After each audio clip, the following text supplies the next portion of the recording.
So once your piece has been stitched out, you're going to go ahead and remove the basting stitch. For this, I just take a quick unpick or a seam ripper and I just unpick those stitches. It goes really, really fast.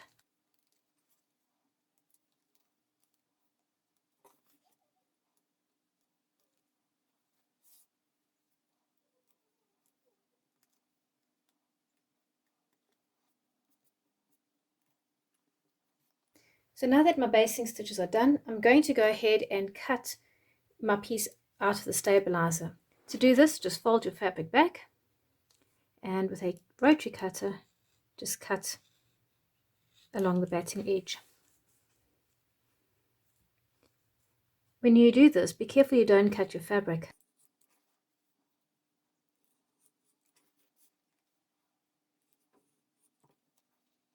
And there we have it. Your piece is now cut out of the stabilizer and the basting stitches have been removed. You're going to do this with all of your pieces. So that's all my pieces done, and I'm ready to go to the machine to start putting them together. We're going to start with the disappearing pinwheel. It should look something like this. It is a standard 9-patch square.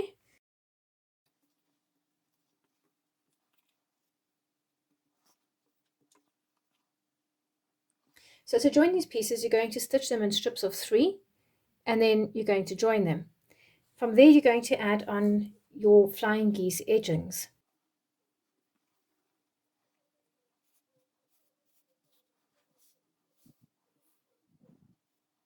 So you're going to start with your disappearing pinwheel square first, then you're going to join your flying geese pieces together, and then you're going to join them to a disappearing pinwheel panel.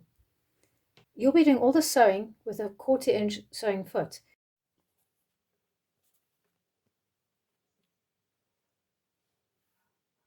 I like to lay out my pieces before I start sewing, just to make sure I've got everything in the correct order.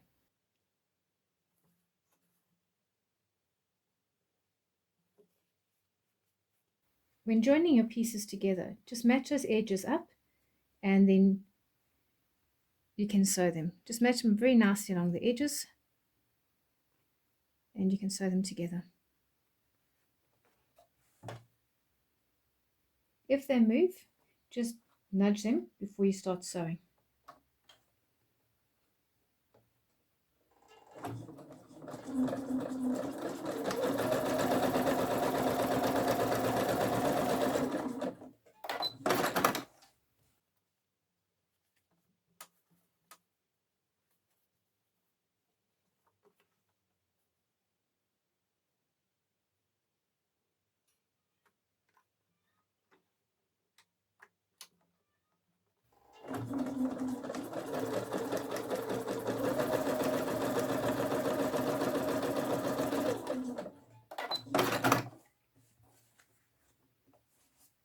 And there's my strip done. I'm going to go ahead and stitch the rest of the pieces in the same way. I'm going to go ahead and stitch my 3 flying geese panel to my 4 flying geese panel.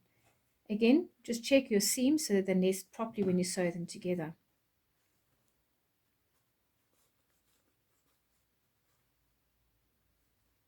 I'm stitching the 3 panel to the bottom of the 4 panel, and I'm just going to nest the middle seams so I don't sit with any bulk. Match up your edges, that middle seam and the final outer edge.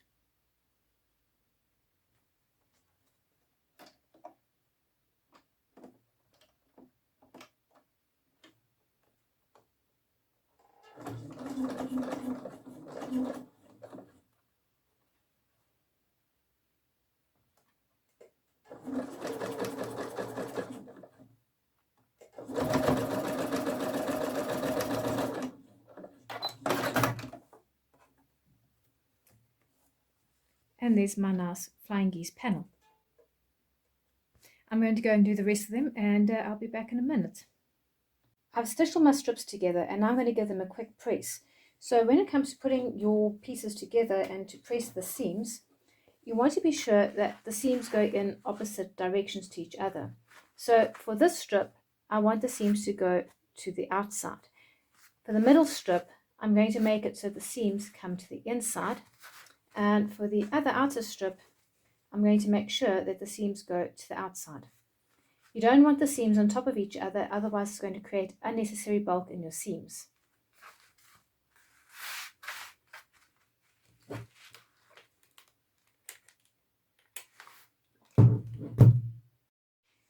At the same time, just give your flying geese panels a quick press as well. You want these seams to lie flat.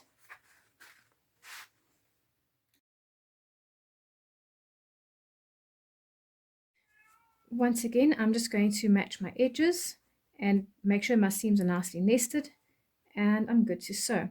If you find that your seams don't always match 100%, you can give your fabric a gentle tug to make sure it eases in nicely. Your fabric has been cut on the bias, so you've got a little bit of extra playroom just to get those seams to match nicely.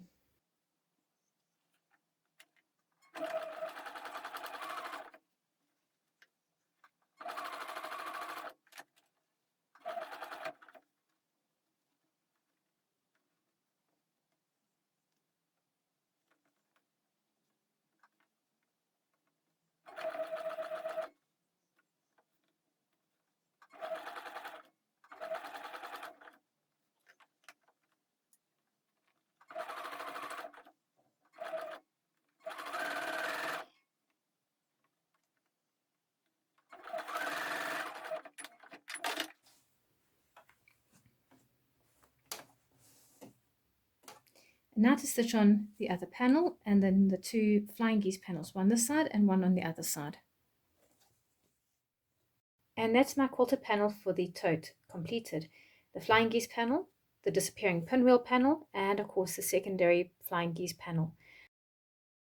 So I've gone ahead and stitched my second panel, and I've pressed the seams at the back. I'm now ready to complete my tote. To make up the tops and the bottoms of the panels, cut 4 strips 17 inches long from a jelly roll. 1, 2, 3, 4, 5, 6, 7, 8, 9, 10, 11, 12, 13, 14, 15, 16, 17.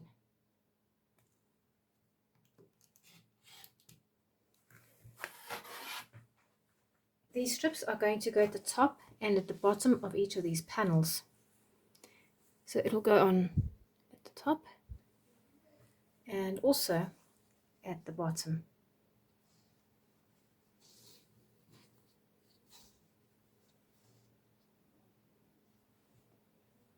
You'll do this for both panels.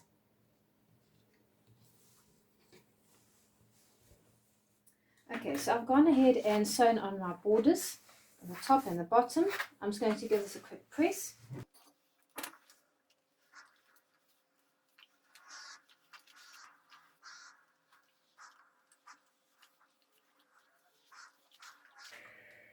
And I'm going to do the same with the second panel.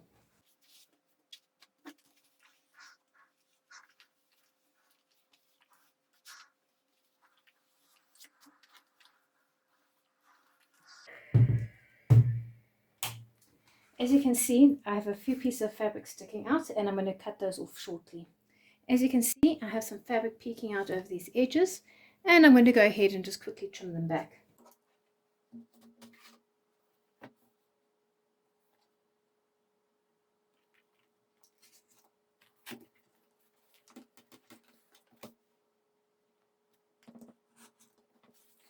I'm going to do the same with the second panel.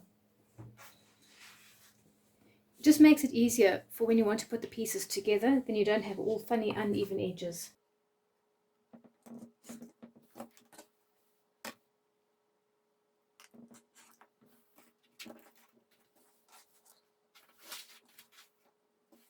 Okay, so you now have your two panels, and we are going to sew them along the bottom section. So put your two panels together, right sides facing.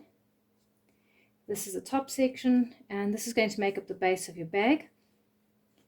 And you're going to come along and sew along this bottom section. Right, so both my panels are now stitched together, and I've pressed the seam flat. Next we're going to turn this over to the wrong side, and we're going to add some iron-on pellon. I have some very thin iron-on pelon over here, and as you'll notice, it has a rough textured side, and this is the side that has the glue on. This is the side that's going to face the wrong side of your quilted panel. I now need to cut out a piece of iron-on pelon the same size as my quilted tote.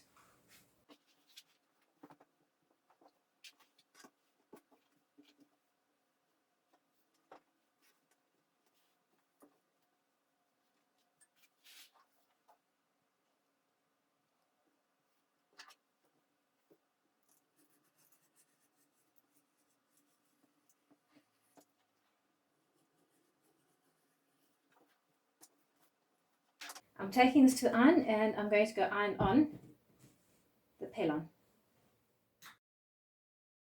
Okay, so I've now gone ahead and added on my pelon, and I'm just going to neaten up these edges and remove off any excess pelon that's not needed. Next, we're going to go and make the handles for this lovely tote. For the handles, you're going to cut 4 strips that are 14 inches long from a jelly roll.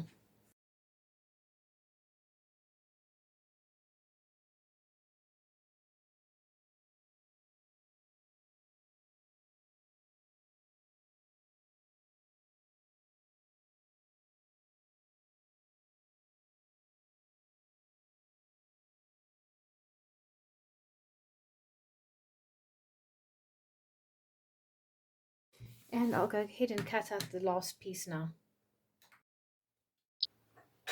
Take 2 of your handle strips and cut out 2 pieces of pelon for those handle strips.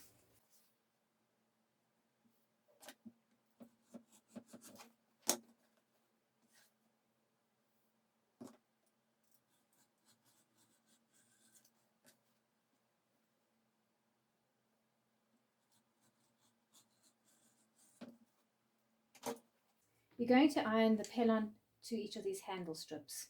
Remember, the rough side is the side with the glue, and that goes onto the wrong side of your handle pieces. My pelon is on, and I'm going to go ahead and neaten up these edges from any excess pelon before we put our handles together.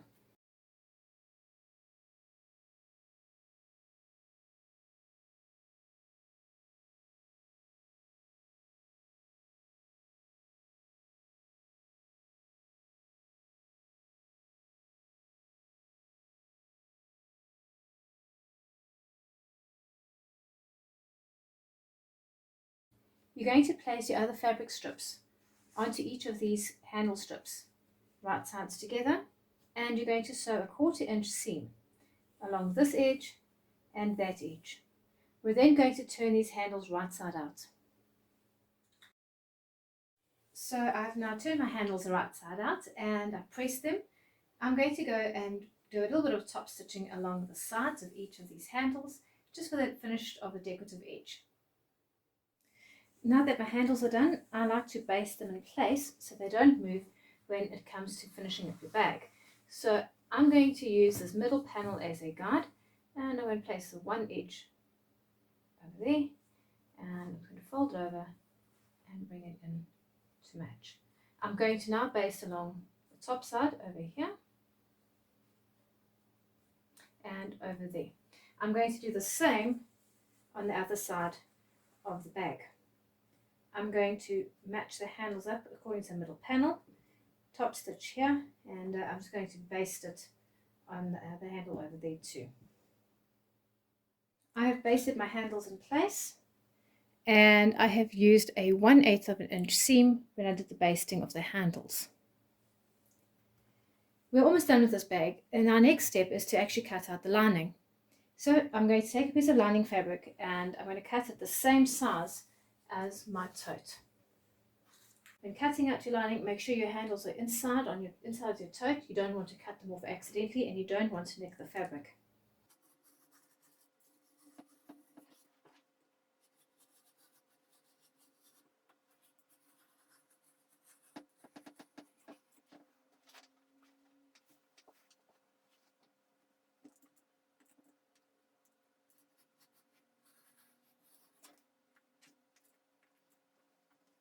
That is now my lining cut, and I'm now ready for the next step. Let's finish the tote outer and then do the lining. To finish the tote outer, fold your tote in half. Match up the seams and sew along this edge and this edge. Now that I've sewn the seams on the sides of the tote, I want to make a box effect for the base. To do this, just take your base piece and pull it.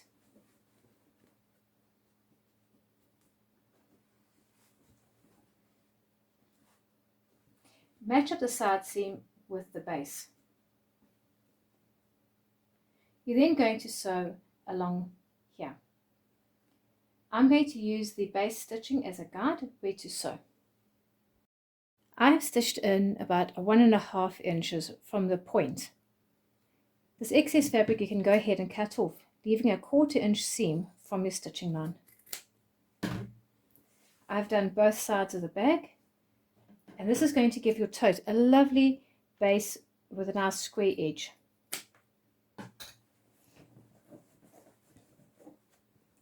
You can see the bottom of your tote is already looking nice and squared off. Now for the lining of your tote. Take your lining and fold it so the right sides of your lining are together. The fold is at the bottom and you've got an open edge at the top. You're then going to sew a 1/4 inch from the top down to this folded edge. And you're going to do the same on the other side. But when you do this, you want to leave at least a 6-inch gap in the side seam so you can turn your tote around right side through this opening. Without this opening, you will not be able to turn your tote around. Now that my side seams are done, I'm going to go ahead and square off the base in the same way as I did the tote outer. Just pull the corners of the base, like so, and go ahead and make a 1.5 inch stitching line from this point. You can either just eyeball it or you can measure it. It's entirely up to you what you're most comfortable doing. Now that I've stitched the squared up section for the base, I'm just going to clip back that fabric.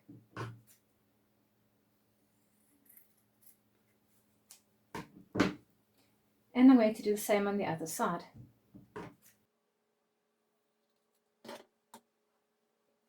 That is the lining for your tote bag done. We're now going to put the lining and your tote and we're going to finish up. Turn your lining right side out.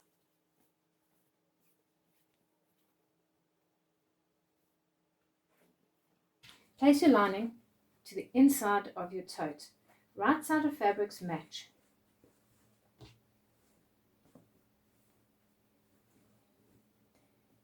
I always find it easiest to match up the seams first when I do this.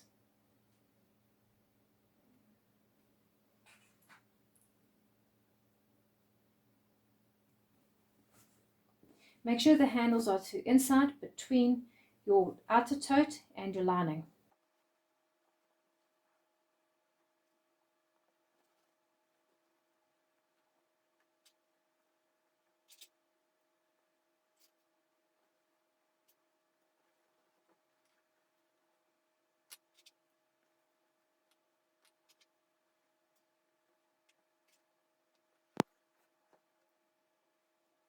Sew the lining to the tote outer along the top section of the bag. The lining is now stitched to the tote and you can turn your tote right side up through the lining.